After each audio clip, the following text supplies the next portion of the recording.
Ancient Greek sculpture is the sculpture of ancient Greece. Modern scholarship identifies three major stages. They were used to depict the battles, mythology, and rulers of the land known as ancient Greece. Materials. Ancient Greek monumental sculpture was composed almost entirely of marble or bronze, with cast bronze becoming the favored medium for major works by the early 5th century. Many pieces of sculpture known only in marble copies made for the Roman market were originally made in bronze. Smaller works were in a great variety of materials, many of them precious, with a very large production of terracotta figurines. The territories of ancient Greece, except for Sicily and southern Italy, contained abundant supplies of fine marble, with Pentelik and Parian marble the most highly prized, along with that from modern Prilep in Macedonia, and various sources in modern Turkey. The ores for bronze were also relatively easy to obtain. Marble was mostly found around the Parthenon and other major Greek buildings. Both marble and bronze are fortunately easy to form and very durable. As in most ancient cultures, there were no doubt also traditions of sculpture in wood about which we know very little, other than acrolithic sculptures, usually large, with the head and exposed flesh parts in marble but the clothed parts in wood. As bronze always had a significant scrap value, very few original bronzes have survived, though in recent years marine archaeology or trawling has added a few spectacular finds, such as the Artemision bronze and Rhais bronzes, which have significantly extended modern understanding. Many copies of the Roman period are marble versions of works originally in bronze. Ordinary limestone was used in the Archaic period, but thereafter, except in areas of modern Italy with no local marble, only for architectural sculpture and decoration. Plaster or stucco was sometimes used for the hair only. Chryselephantine sculptures, used for temple cult images and luxury works, used gold, most often in leaf form, and ivory for all or parts of the figure, and probably gems and other materials, but were much less common, and only fragments have survived. Many statues were given jewelry, as can be seen from the holes for attaching it, and held weapons or other objects in different materials. Painting of sculpture. By the early 19th century, the systematic excavation of ancient Greek sites had brought forth a plethora of sculptures with traces of notably multicolored surfaces, some of which were still visible. Despite this, influential art historians such as Johann Joachim Winckelmann so strongly opposed the idea of painted Greek sculpture that proponents of painted statues were dismissed as eccentrics, and the views were largely dismissed for more than a century. It was not until published findings by German archaeologist Vinzenz Brinkmann in the late 20th and early 21st century that the painting of ancient Greek sculptures became an established fact.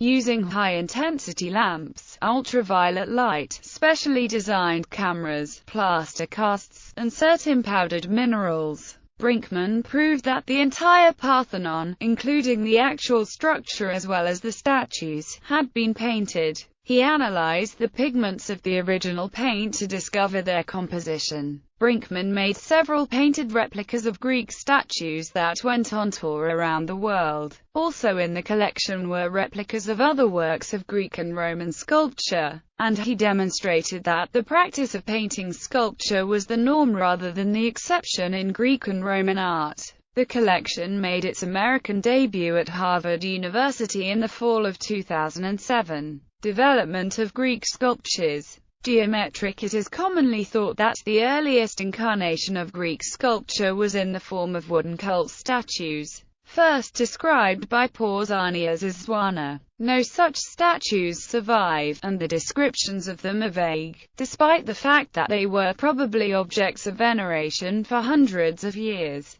The first piece of Greek statuary to be reassembled since is probably the Lefkandi centaur, a terracotta sculpture found on the island of Euboea, dated c. 920 BCE. The statue was constructed in parts, before being dismembered and buried in two separate graves. The centaur has an intentional mark on its knee, which has led researchers to postulate that the statue might portray Charon, presumably kneeling wounded from Heracle's arrow. If so, it would be the earliest known depiction of myth in the history of Greek sculpture. The forms from the geometrical period were chiefly terracotta figurines, bronzes, and ivories. The bronzes are chiefly tripod cauldrons, and freestanding figures or groups. Such bronzes were made using the lost wax technique, probably introduced from Syria, and are almost entirely votive offerings left at the Hellenistic civilization Panhellenic Sanctuaries of Olympia, Delos, and Delphi, though these were likely manufactured elsewhere, as a number of local styles may be identified by finds from Athens, Argos, and Sparta. Typical works of the era include the Karditsa warrior and the many examples of the equestrian statuette. The repertory of this bronze work is not confined to standing men and horses, however, as vase paintings of the time also depict imagery of stags, birds, beetles, hares, griffins and lions. There are no inscriptions on early to middle geometric sculpture, until the appearance of the Mantiklos Apollo of the early 7th century BCE found in Thebes. The figure is that of a standing man with a pseudo-daedalic form, underneath which lies the inscription, mu alpha nu tau iota kappa lambda omicron sigma mu, alpha nu epsilon theta epsilon kappa alpha beta omicron lambda omicron iota alpha rho gamma epsilon rho omicron tau omicron chi sigma omicron iota tau alpha sigma delta epsilon kappa alpha tau alpha sigma tau epsilon delta epsilon phi omicron iota beta epsilon delta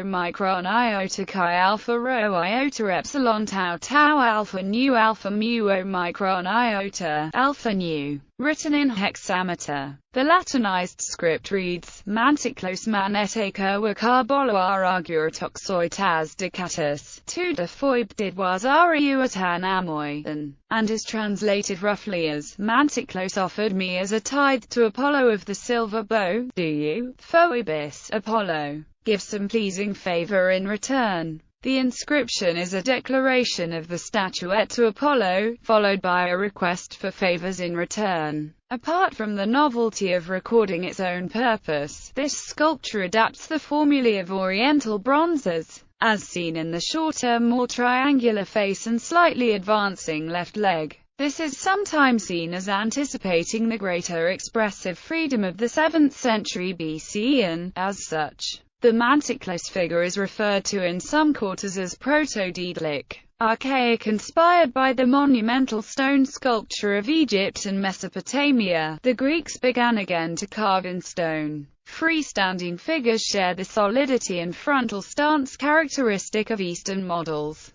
but their forms are more dynamic than those of Egyptian sculpture, as for example the Lady of Auxerre and Torso of Hera. After about 575 BCE, figures such as these, both male and female, began wearing the so-called Archaic Smile. This expression, which has no specific appropriateness to the person or situation depicted, may have been a device to give the figures a distinctive human characteristic. Three types of figures prevailed: the standing nude youth, the standing draped girl, and the seated woman. All emphasize and generalize the essential features of the human figure and show an increasingly accurate comprehension of human anatomy. The youths were either sepulchral or votive statues. Examples are Apollo, an early work, the Strangford Apollo from Anaphi, a much later work, and the Anavissus Kouros. More of the musculature and skeletal structure is visible in this statue than in earlier works. The standing, draped girls have a wide range of expression, as in the sculptures in the Acropolis Museum of Athens.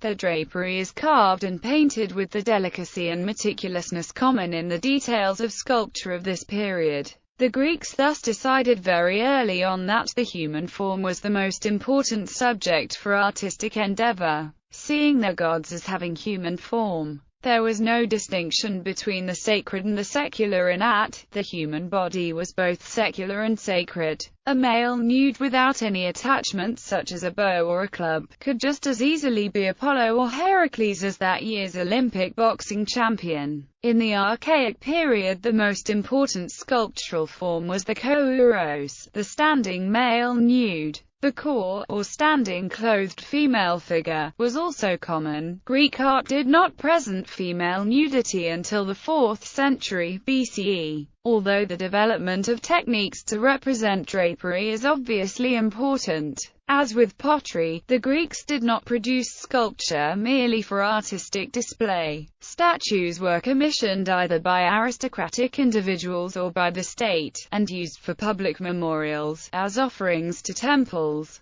oracles and sanctuaries, or as markers for graves. Statues in the Archaic period were not all intended to represent specific individuals. They were depictions of an ideal, beauty, piety, honor or sacrifice. These were always depictions of young men, ranging in age from adolescence to early maturity, even when placed on the graves of elderly citizens. Kouroi were all stylistically similar. Graduations in the social stature of the person commissioning the statue were indicated by size rather than artistic innovations. Dipolon Kouros, 600 BCE, Athens, Kerameikos Museum. The Moshophorus or calf-bearer, 570 BCE, Athens, Acropolis Museum. Phrasiklia Core, 550 BCE, Athens, National Archaeological Museum of Athens. Peplos Core, 530 BCE, Athens, Acropolis Museum. Frieze of the Siphonian Treasury, Delphi, depicting a gigantomachy.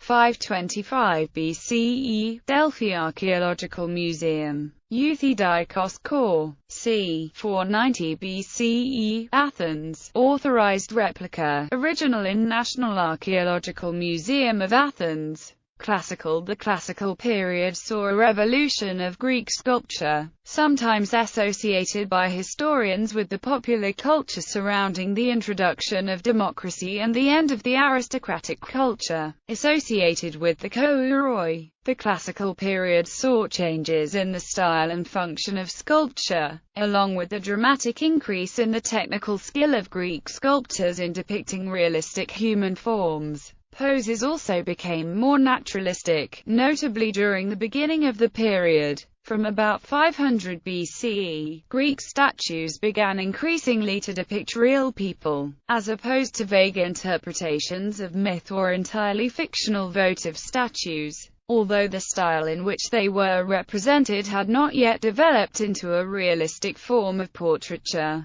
The statues of Harmodius and Aristogeiton, set up in Athens, mark the overthrow of the aristocratic tyranny, and have been said to be the first public monuments to show actual individuals. The classical period also saw an increase in the use of statues and sculptures as decorations of buildings. The characteristic temples of the classical era, such as the Parthenon in Athens, and the Temple of Zeus at Olympia, used relief sculpture for decorative friezes, and sculpture in the round to fill the triangular fields of the pediments. The difficult aesthetic and technical challenge stimulated much in the way of sculptural innovation. Most of these works survive only in fragments, for example the Parthenon Marbles, roughly half of which are in the British Museum. Funeral statuary evolved during this period from the rigid and impersonal kouros of the Archaic period to the highly personal family groups of the Classical period.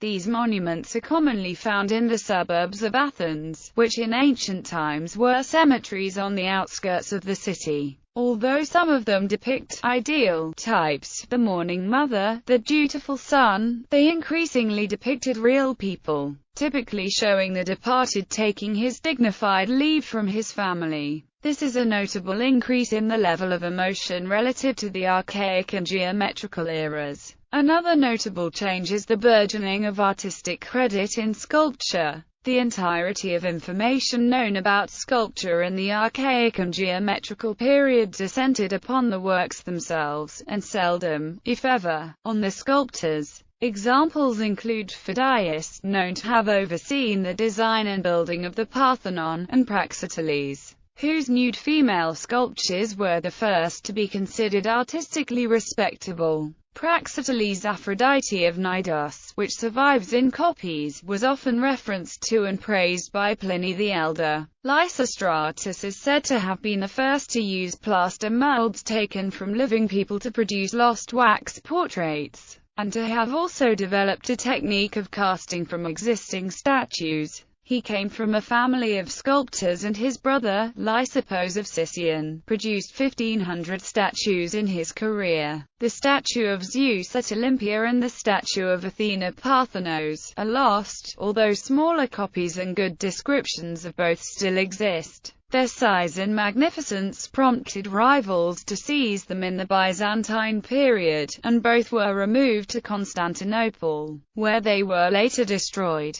Copy of Polykleitos Diadoumenos, National Archaeological Museum, Athens. So-called Venus Brachii by Praxiteles, type of the Cnidian Aphrodite, Munich Glyptothek. The Marathon Youth, 4th century BCE bronze statue, possibly by Praxiteles, National Archaeological Museum, Athens. Hermes, possibly by Lysippos, National Archaeological Museum, Athens. Hellenistic. The transition from the classical to the Hellenistic period occurred during the 4th century BCE. Greek art became increasingly diverse, influenced by the cultures of the peoples drawn into the Greek orbit by the conquest of Alexander the Great. In the view of some art historians, this is described as of decline in quality and originality. However, individuals of the time may not have shared this outlook. Many sculptures previously considered classical masterpieces are now known to be of the Hellenistic age. The technical ability of the Hellenistic sculptors are clearly in evidence in such major works as the Winged Victory of Samothrace and the Pergamon altar. New centers of Greek culture, particularly in sculpture, developed in Alexandria, Antioch, Pergamum, and other cities.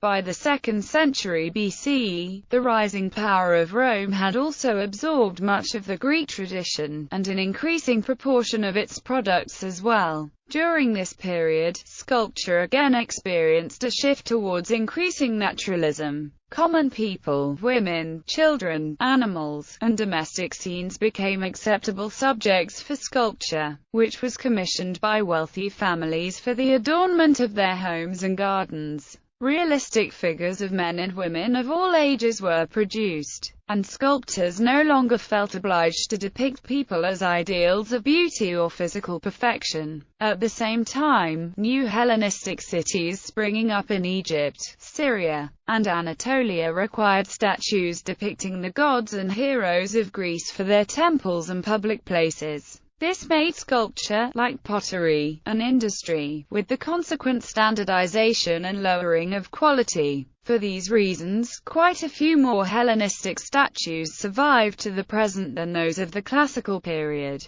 Alongside the natural shift towards naturalism, there was a shift in expression of the sculptures as well. Sculptures began expressing more power and energy during this time period. An easy way to see the shift in expressions during the Hellenistic period would be to compare it to the sculptures of the classical period. The classical period had sculptures such as the Charioteer of Delphi expressing humility. The sculptures of the Hellenistic period, however, saw greater expressions of power and energy as demonstrated in the Jockey of Artemision. Some of the best-known Hellenistic sculptures are the Winged Victory of Samothrace, the Statue of Aphrodite from the island of Melos known as the Venus de Milo, the Dying Gaul, and the monumental group Laocoon and his sons. All these statues depict classical themes, but their treatment is far more sensuous and emotional than the austere taste of the classical period would have allowed or its technical skills permitted.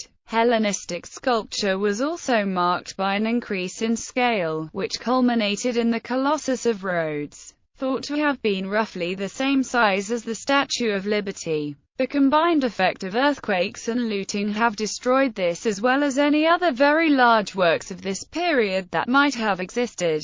Following the conquest of Alexander the Great, Greek culture spread as far as India, as revealed by the excavations of Icarium in eastern Afghanistan, and the civilization of the Greco-Bactrians in the Indo-Greeks. Greco-Buddhist art represented a syncretism between Greek art and the visual expression of Buddhism. Discoveries are made since the end of the 19th century surrounding the ancient Egyptian city of Heracleium include a 4th century BCE depiction of Isis. The depiction is unusually sensual for depictions of the Egyptian goddess, as well as being uncharacteristically detailed and feminine, marking a combination of Egyptian and Hellenistic forms around the time of Alexander the Great's conquest of Egypt. Antinous, Delphi Archaeological Museum, the Winged Victory of Samothrace, the Louvre, Paris, Jockey of Artemision, Late Hellenistic bronze statue of a mounted jockey, National Archaeological Museum, Athens,